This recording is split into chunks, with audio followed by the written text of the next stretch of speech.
So that being said, the structure of fourth year is you take language and translation papers in a language, and then on the other hand, you take the literature papers. Now, the literature papers can be comparative, they can be from the Italian section, they can be from the French section.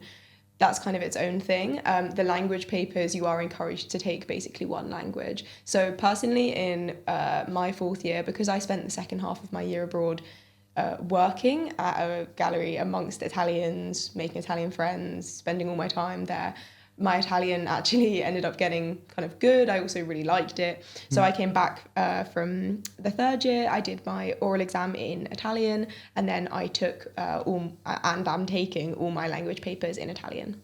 Nice. And I actually don't take a single French section paper.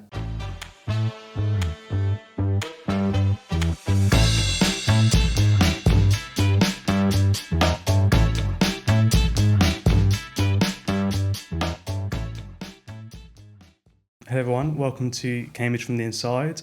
We have a new guest with us today. Would you like to introduce yourself? Yeah, I'm Lola. I study MML at Trinity Hall, specifically French and ab initio Italian. Nice. Great, and that's exactly what we're going to be talking about today, studying MML, more specifically French and Italian. So Lola, what does MML stand for firstly, just for anyone who doesn't know?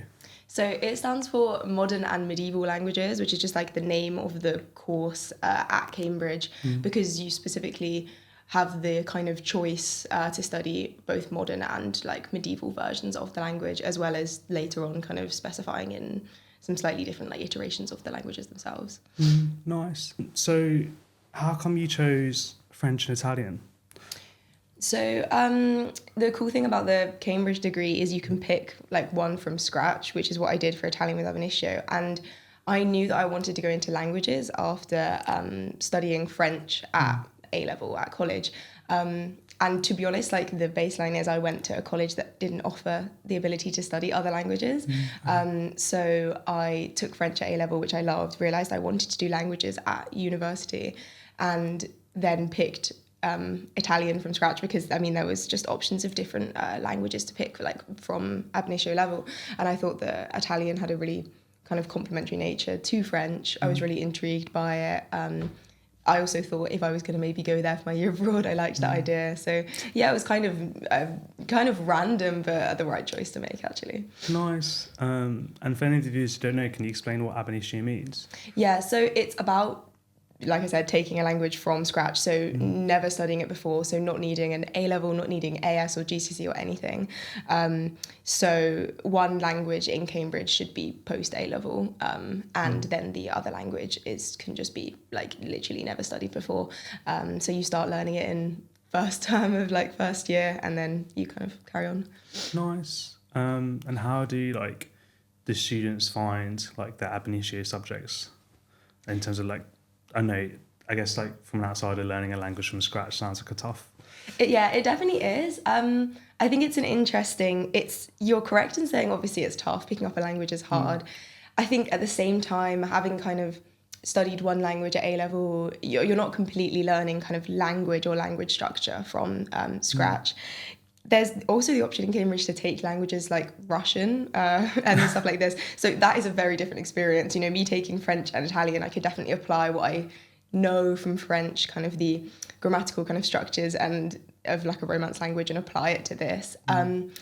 I think aside from just the language learning, it's actually really interesting because a lot of my friends and the other people I know that took like Italian ab initio, also other language ab initio, they always say that the one massive benefit of ab initio language learning, despite how hard it is in first year and first term also, you have a lot more contact hours, obviously, because you have a lot more kind of big lecture learning, grammar learning, and it creates actually like a really cohesive group of friends and people studying that language, and you're all kind of like in the same boat, and it has this really nice effect, I think, of kind of like solidarity between everybody.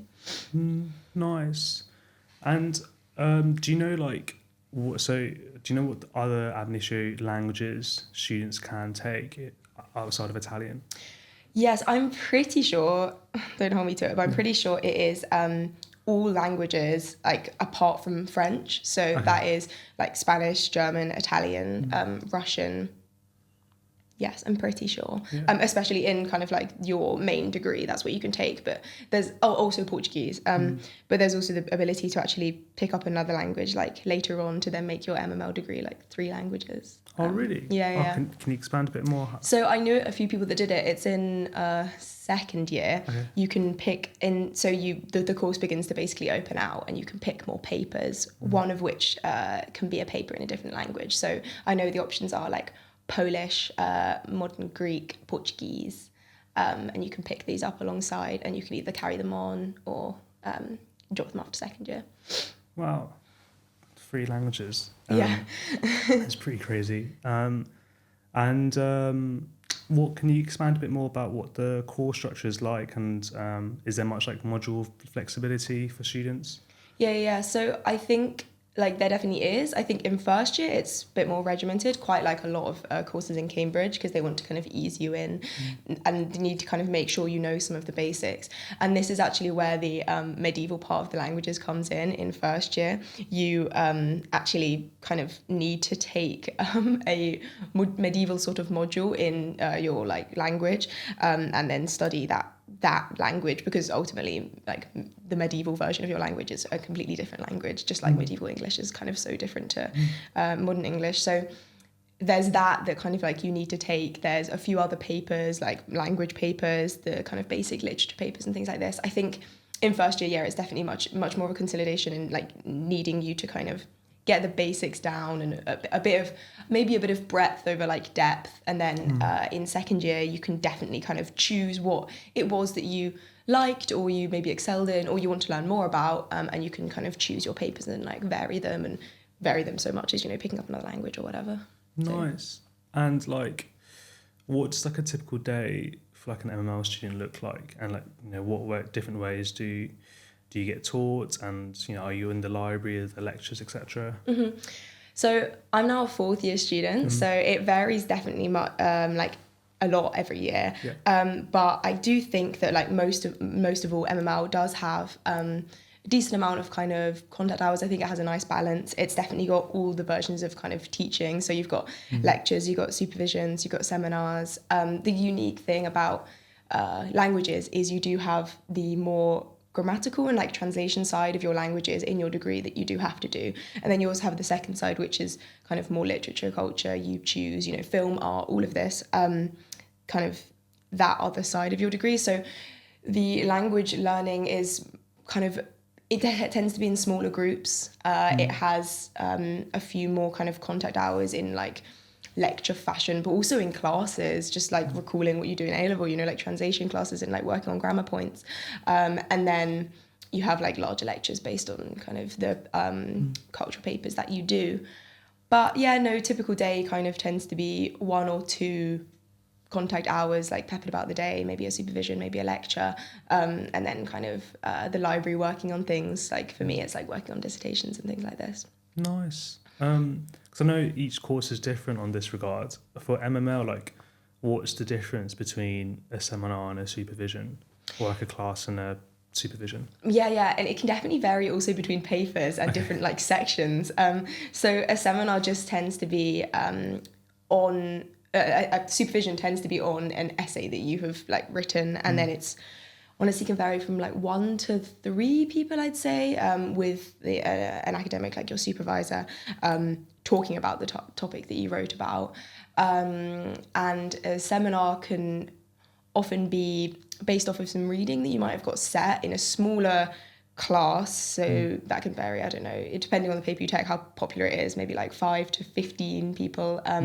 Much more conversation based, less someone standing in front of you and giving a presentation, and more kind of inviting you to kind of give your own ideas and like share amongst others in a kind of more casual fashion, but less kind of regimented like a supervision, focusing on like what you wrote. So yeah. And how have you found supervisions in like your course? I think supervisions have been great in ML. I personally love them. I think doing languages makes someone an incredibly like open and chatty person. Someone wants to be able to converse with people and like learn other languages, and I think therefore the people who take MML are great, and the academics also that do it are amazing, and it just creates some like really lovely conversations, and everyone's kind of very interested in what they do, and also to be fair comes at it from like another angle, because the course is so wide and you can choose to kind of specialize in different parts that you prefer. Everyone kind of brings something else to the table, and it's an incredibly kind of rewarding atmosphere, and you definitely always come away like learning something. Nice. So in like MML, I know whether it's classes or supervisions, are they always done in English, or do you ever do them in the language, or are they always in the language? No, yeah, that's interesting. I think that was something I was unsure about when I came into Cambridge as well. So I would say most of the time they're in English, because in Cambridge the supervision essays that you write are written in English. That being said, like the language classes are all in the target language, and all of your work is in that target language, you know. So you don't tend to have actually supervisions in your kind of language classes until a bit later on. I now have supervisions for my like Italian class, because we now write extended essays in Italian by fourth year, and I have supervisions in Italian with my supervisor about those.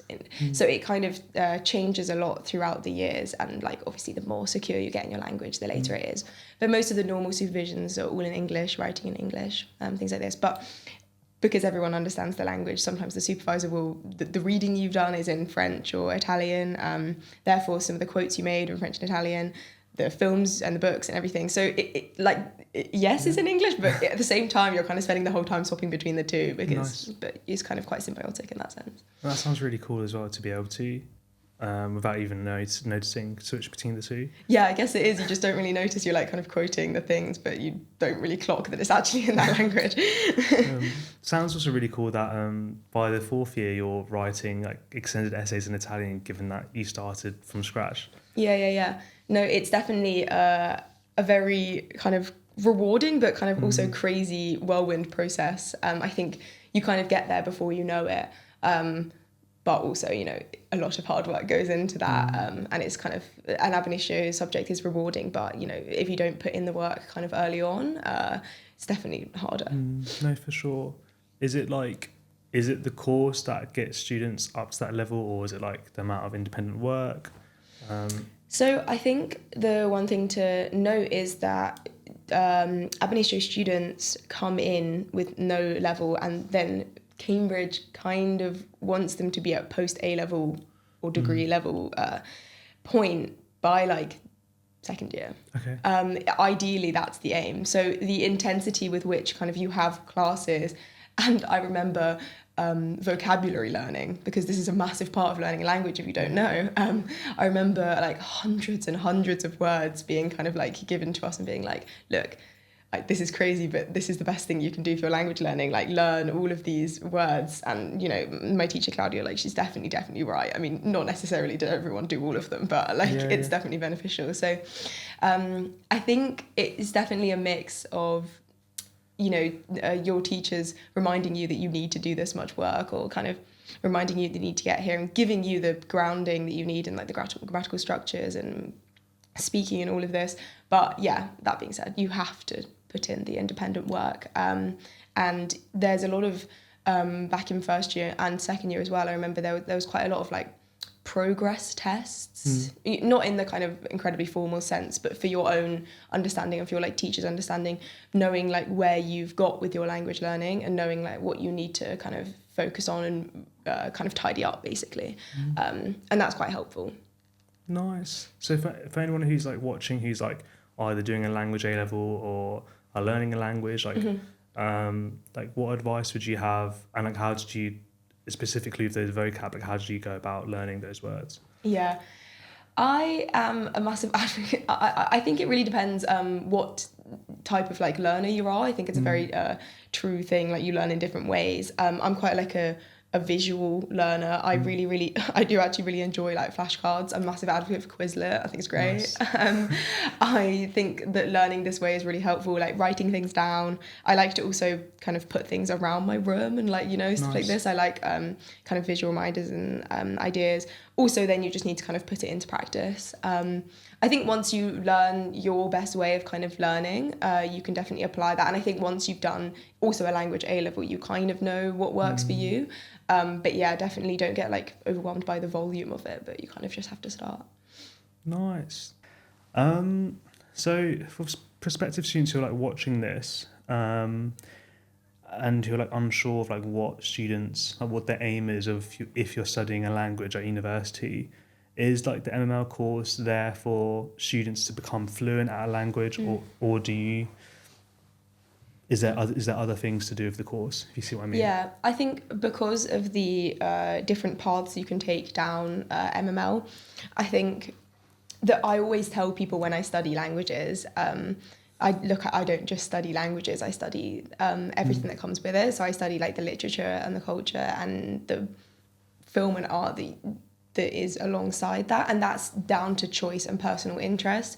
So I personally, mainly throughout my degree, pretty much from second year, decided in the kind of choice, like the papers that you choose to do kind of film and art based papers, and I continue to kind of do that, and I still do that now. That's kind of what interests me, and I like quite a lot of people go into like novels or, you know, more of the literature side of things, also linguistics. But yeah, that's what I like and what I was interested in. Alongside that, yeah, you do also get kind of well versed in the language itself, and it's definitely an aim to become, you know, I think fluency is a really hard word because I think anyone who studies languages would say, like, I would never call myself fluent unless it was like my mother tongue. It's a very interesting kind of concept. But yeah, no, getting better at your language is definitely an aim of the degree, alongside the focusing on what interests you as well. Nice, but it's not like unheard of for someone who's doing an undergrad in MML to then go into like a master's in like a more humanities area subject. Yeah. No, definitely. It's because the degree is also just a humanities degree. Yeah, like a lot of people go on to do like film masters, like history masters, like anything like this. Definitely, it's very, very different. But then at the same time, they go on to be, you know, translators, working like politics, all of that. Like it's just doing a very wide, Nice subject. Yeah. I mean, I think that's really cool, and hope the prospective students kind of get that you kind of doing two things at once, and in one way you're learning a new language, but you're also doing a humanities degree, all in one degree. Yeah, and like I think they feed into each other, you know, like learning the texts, the films, all of this is the best way to kind of learn that languages as well, and learning the kind of social cues that like people who are native to that country also understand in learning school as well. Nice. So kind of going back to the course structure, so you're saying that the first year is a bit more broad rather than depth, and then that kind of switches into second year. And I heard that there's a year abroad. Can you expand a bit more about that in the MML course?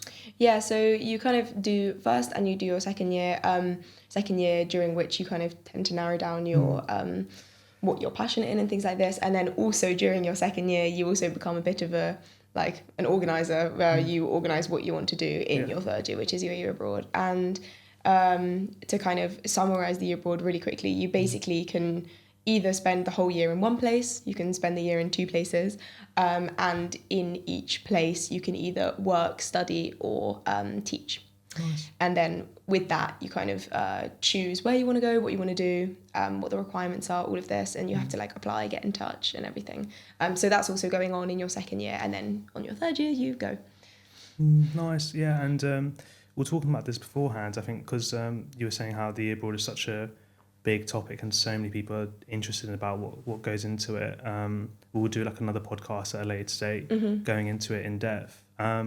But so very briefly, could you explain like what you did in your So what I did, I studied for the, so I split it half and half because I do French and Italian, and I kind of wanted to make the most of both.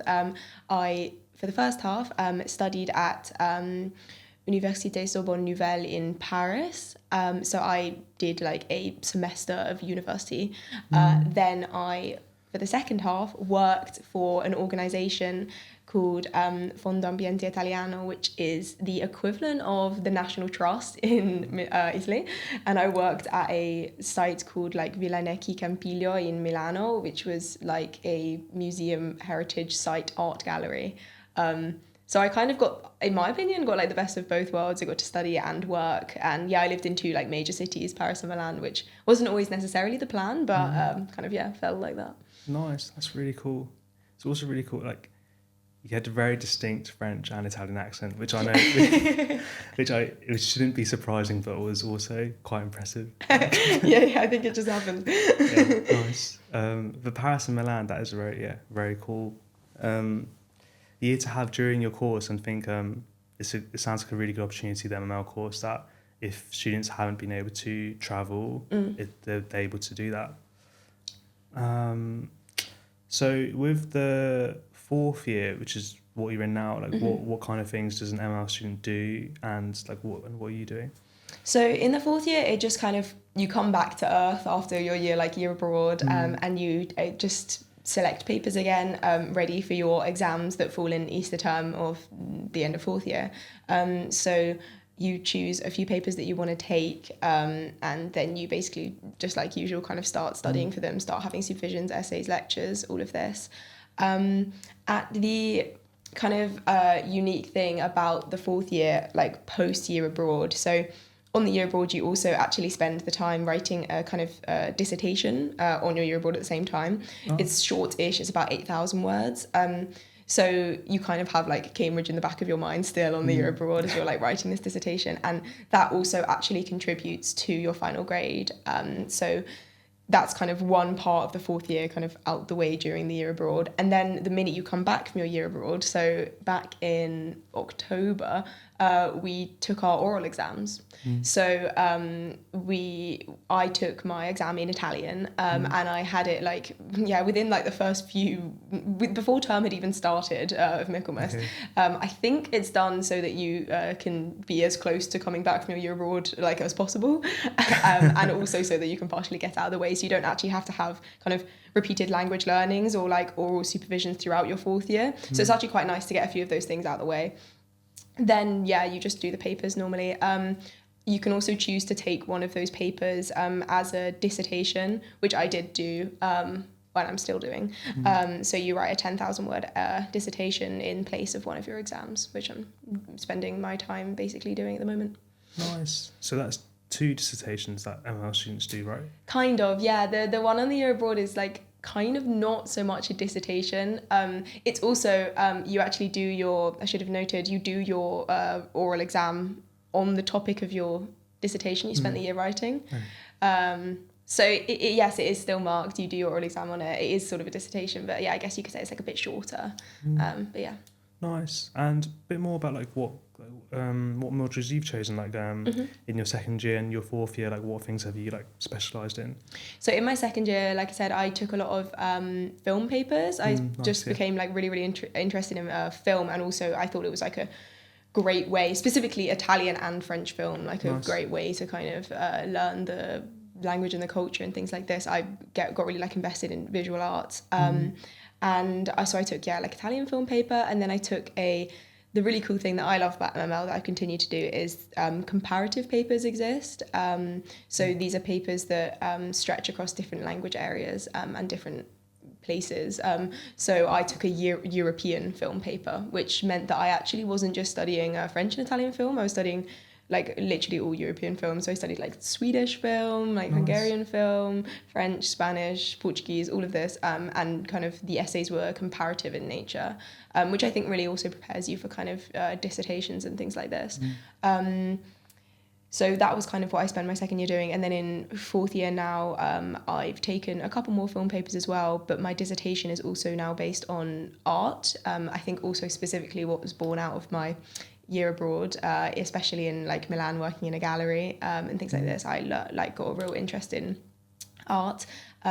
I also, on my year abroad dissertation and my dissertation now, like I focus a lot on like queer theory and kind of like a non-normative identity in that way. That was just something I kind of started picking up in like second year and carried through those years as well. So that's kind of been an underscoring of kind of a lot of my independent research throughout my degree as well.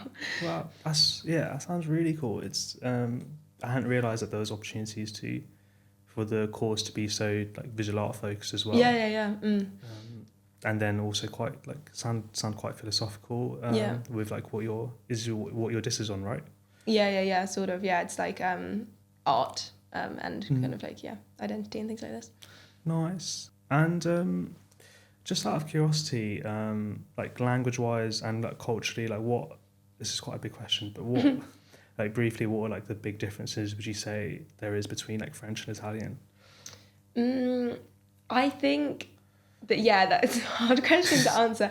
I think like language-wise, differences, linguistically there definitely are differences, but then there's also quite a lot of crossover, which is nice. Sometimes it makes it difficult because they actually are quite similar in different ways. You have to kind of differentiate the two in your head. I think culturally there's massive differences. I mean, like Italy is like was formed like much later as like a nation, things like this. The ways they think of themselves, human identity is very, very different. I think during my year abroad, one of the kind of funniest ways I think of the difference between French and Italian, but also the difference between French, Italian and English is planning your year abroad is a difficult thing. You have to think a lot in advance, and it's quite a unique kind of exercise you have to do quite young.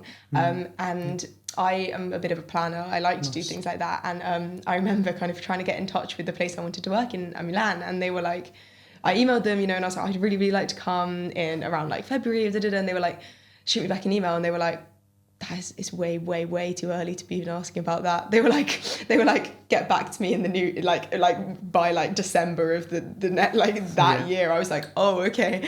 Like I was emailing them in like the summer, it was basically a year away, and they were like, no, like we don't think about that now, And I was like, oh, okay. I was like, God, I thought I was maybe late. But it's like I think a lot more like like laid back in that sense. And did that pan out okay?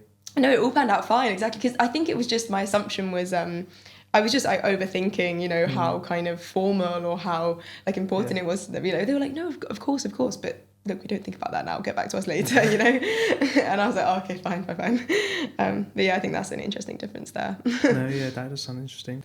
I think that's really cool about how you're talking about like how you've kind of, a lot of your modules are like visual art based. So are those papers borrowed from the history of art course, and is borrowing papers, how is that a common thing with MML? Yeah, so there is like a large amount of kind of crossover of kind of different papers, different supervisors and topics across different degrees. Like a paper, for example, that I take this year is incredibly art history based. It's still an MML paper, but it is led by an art history kind of supervisor, an academic, like she's from the art history department. And on the other side, kind of a lot of other degrees take papers from MML. So, you can enter a lecture or have a supervision with someone and realise they're actually like an English student or an art history student or a classics student. There's a lot of crossover in those humanities. I think there's some requirements for them to take specifically an MML paper because they might have to have already like a slight grounding in that language and they have to kind of prove it. But there's a large amount of crossover. I've got lots of art history students, classics students in like my lectures, things like this. And I guess like those aren't things that prospective students need to know beforehand. I imagine like, do students kind of work out what their curiosities are as they're doing the course? No, exactly. It's as you go, and also your like director of studies and things like this. If you ask kind of, oh, I'm interested in this, or I've taken a couple of these papers, they might suggest also to kind of branch out into something else. I think definitely it becomes evident during your degree, because also I don't think you're expected to 100% know what you necessarily want to do as you apply. I think that's also kind of maybe the good thing about taking MML, because it works quite well if you're not 100% sure what you're like definitely passionate about yet. Nice. Yeah, and I think it just, I'm just kind of blown away by how you do just like tick the language box, but also like the humanities and lots of different humanities within like the broad term of humanities. And I know someone could start off thinking that they want to just learn a language and then end up, as you're saying, like doing a lot of visual art, history of art modules. Another question that's quite common with regards to MML is, so am I right in thinking you have to be doing 2 languages from the start, even if one of them potentially being ab initio? Yeah, so yes, in Cambridge, apart from also the one like side, which is HML, where you can do history in a language at Cambridge, and I guess that would mean you're doing 1 language. But yes, in MML specifically, 2 languages from the beginning, both post A level or 1 post A level and 1 ab initio. Is that common for students to be doing both post A level, or is it more common for one to be ab initio? Honestly, I think maybe the statistics vary. I think it's sometimes from people I know are quite a lot post A level and ab initio, but I know like plenty. I think certain language arrangements lend themselves to post A level. So I think those students doing like French and Spanish, for example, you know, this is quite common to do both post A level. But I think basically my Italian cohort, there's like, I want to say like 5 people who are like post A level, because we now all like join together in 4th year, and then like all of us who are all ab initio, just because they're like slightly less commonly taught, right? You know. Nice. And am I right in thinking that it's after the first year that the ab initio and post A level students are kind of like mixed together, and there's not a difference anymore? You see what I mean? It is after. At some point, You know, I actually can't remember at some now. point in the course. At some point in the course, you get mixed together. I can't remember whether it's. I think it might be in 4th year. Okay. Like post year abroad, but you are expected to be at a similar level by 2nd year. But I think they still keep them separate because I mean, you know, there's probably slight disparities between like the students.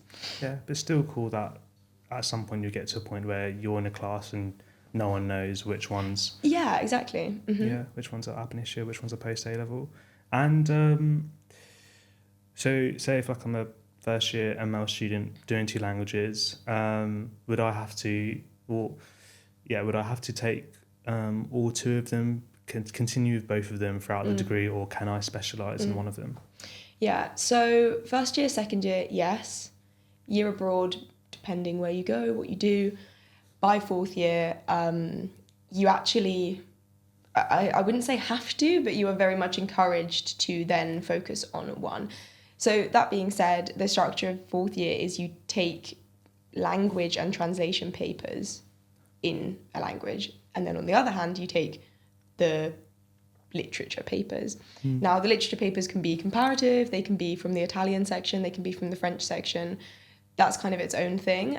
The language papers, you are encouraged to take basically 1 language. So personally in my 4th year, because I spent the second half of my year abroad working at a gallery amongst Italians, making Italian friends, spending all my time there, my Italian actually ended up getting kind of good. I also really liked it. So I came back from the 3rd year. I did my oral exam in Italian, and then I took I'm taking all my language papers in Italian. Nice. And I actually don't take a single French section paper. So I guess you could say I have dropped French. And quite a lot of students do that.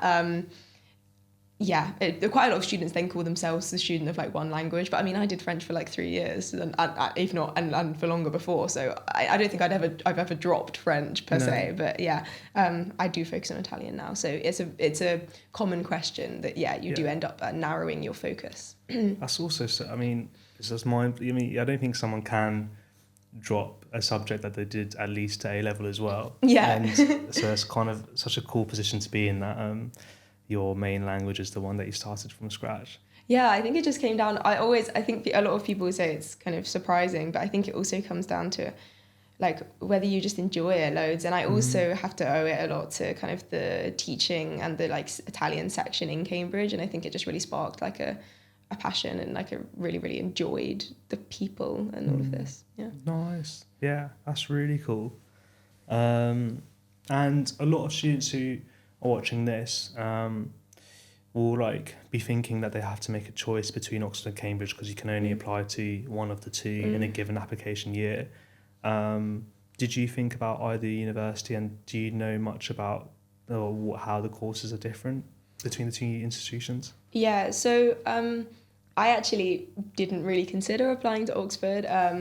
I liked Cambridge because I just liked the structure of being able to take two and pick one from scratch. It is also true that in Oxford you can take two languages, one of which can be from ab initio as well.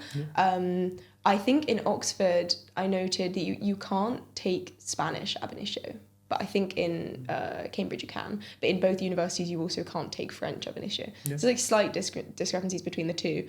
But in Oxford I think you can also take just one language, and which in Cambridge, like, I guess you can't. So it depends what you're interested in. And in Oxford you can combine them with lots of other subjects. So like I said, in Cambridge you can there's a degree called like HML, which is history and modern languages, and I think that's the only sort of actual kind of combined degree that you can take with languages. But I think in Oxford you can do it like with English, with history.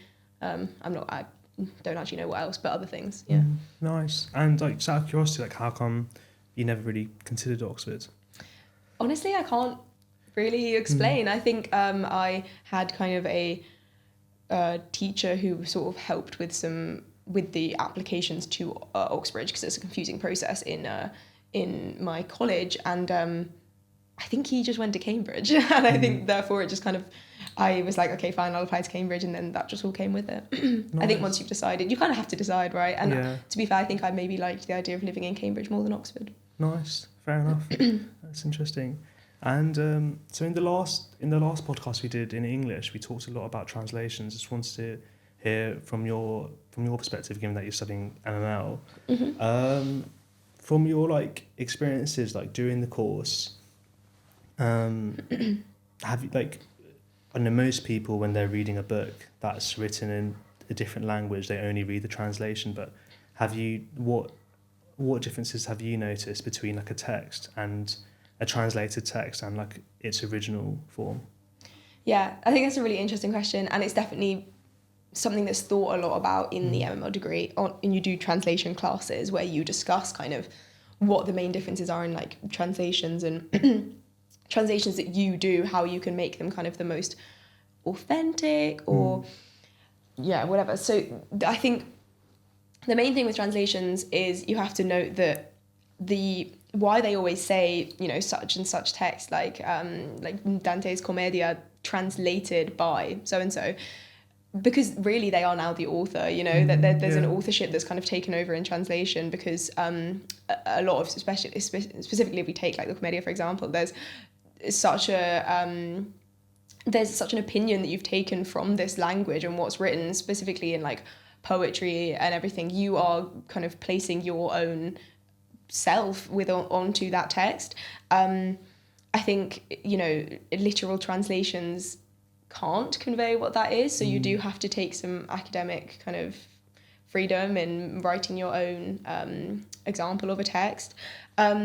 That being said, like, I think that's an interesting way of looking at translation, and you could therefore say they're maybe like not authentic, or there's a lot of people who would say, you know, reading in something in translation would never be as authentic as reading it in its actual language and anything like this. And this is true, but I think if you think about it conceptually, to not have access to texts in another language because someone doesn't have the kind of privilege to learn that language means that they then don't have access to that text, you know? So translation is also a crucial tool to be able to disseminate ideas amongst people who don't speak that language, or people who therefore don't have the facilities to be able to learn that language to that level or whatever. I think, a lot of what you learn on the side of actual learning about translation in class, it's really interesting.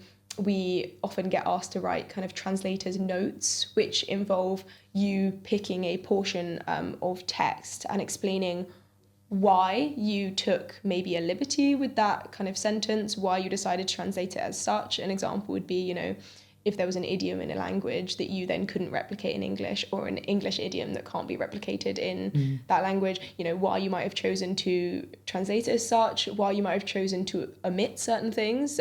Different languages include different structures and ideas that actually should be omitted in the other language, you know. So I think writing those translators notes is an interesting way of explaining why you did such. And that is definitely like a process of translation in itself. Nice, yeah, that is really interesting. And I definitely think, people in the English-speaking world, if they're limited to reading English literature and no translated, that'd be a tragedy. Yeah, and also like you said, I mean, I'm sure you spoke about in the English podcast, but like reading old text, I mean, like Beowulf or whatever, no one's reading that in the actual original language either. You know what I mean? So I guess like. There shouldn't, I think that like the hierarchy of languages is like a hard thing to, there shouldn't be such. Nice. Just kind of going back to what you're saying about the translator's notes and translating a text. I guess because I guess the original author is also trying to like convey meaning through what they're writing. Is there ever an idea where that the translator has like done a better job of their translation compared to the original text? I think it's an interesting concept. I think that it would come down to so many questions, you know, because ultimately, could someone do a better job of a text that was all originally created and thought of by someone else? Is it their text? You know what I mean? Like, who does the authorship belong to? Interesting question. Doing a better job of translation, I mean, like, what would be the better job? More accessible, more like legible? I'm not sure. I think it's an interesting concept, but I think definitely, I'm using Commedia as the example for some reason, but there's definitely massive variations of translations between translators, and I think a lot of scholars would say that some translators do a better job than others, 100%. But whether it can ever be better than like Dante's original, I don't know. So like for someone like, I guess like from an outsider's perspective, I think someone would imagine that if two translators translated a text, they would be identical. So in what way can like a translator be better than another translator? They are definitely not identical. They are like very, very different. You can translate tone and text in such different ways. I mean, just even the structure of a sentence, you know, you can swap sentences the other way around. You can like swap clauses round. You can change how it begins with like an adverb, or how it opens. All of this, you can understand a metaphor and take it in like a completely different way. You can write it as a metaphor. You can write it literally. You can write from different perspectives, translate words in different ways, you know, just like in English, there's words that mean multiple things. They can definitely take completely different avenues. Nice. And how coming like towards the end of your course now, like how have you found doing like translations and like throughout the course, and has your like experiences of it been different now compared to the beginning?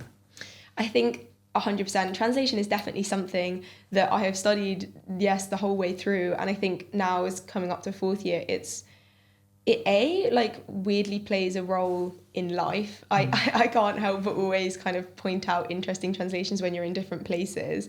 You can't help but think how something could be translated differently, maybe better, more authentically. I think also from a native English speaker perspective, going to countries, you know, throughout my year abroad, you can look at like menus, you can look at signs, things like this. Even stuff at my work, actually, they had like leaflets, and I was like, guys, the English is so bad. Like, I was like, you know, not to be rude, but like, you've got a large amount of English like tourists coming in. I was like, this makes no sense. So it definitely kind of makes you be more critical. Not that I necessarily even have a leg to stand on, because my Italian would be written exactly the same, you know. But yeah, it's definitely changed that sort of way. Also, we translate kind of like much harder texts now. It's really fun, and there's like new challenges. For example, we actually at the beginning of this year in a translation class, our teacher asked us to translate the like opening few pages of Harry Potter and the Philosopher's Stone into Italian, which at first kind of felt okay. You know, you're like, that's a book you read when you're quite young. Yeah. I could do that. And then you stumble across all the made up words, you know, for like for all the kind of different parts of kind of Hogwarts and all of this. Magic, yeah, and it was actually, our teacher did it deliberately because it's a really interesting technique of how do you then apply that to a different language, because actually in Italian saying some of these words is not the way they speak, and it would not have the same desired effect, you know. Because I guess like the words are like very British and English, or they have roots in like English words, you know. So it's interesting. That is cool. That is really interesting. Wow, I think that's everything. And as we said before, we are going to do another podcast on the year abroad, because I think that'd be really useful and interesting podcast to do. But thanks, Lola. Such an interesting podcast on MML. Yeah. Was there anything else that you had to add? No, honestly, I just think I am a massive advocate for applying for MML, so go for it. Nice, but yeah, brilliant. thank you. No, great way to end it. Nice. That was really fun. Yeah, you enjoyed it? It was good? Yeah, no, it's great. Nice, yeah. I think, this was really cool.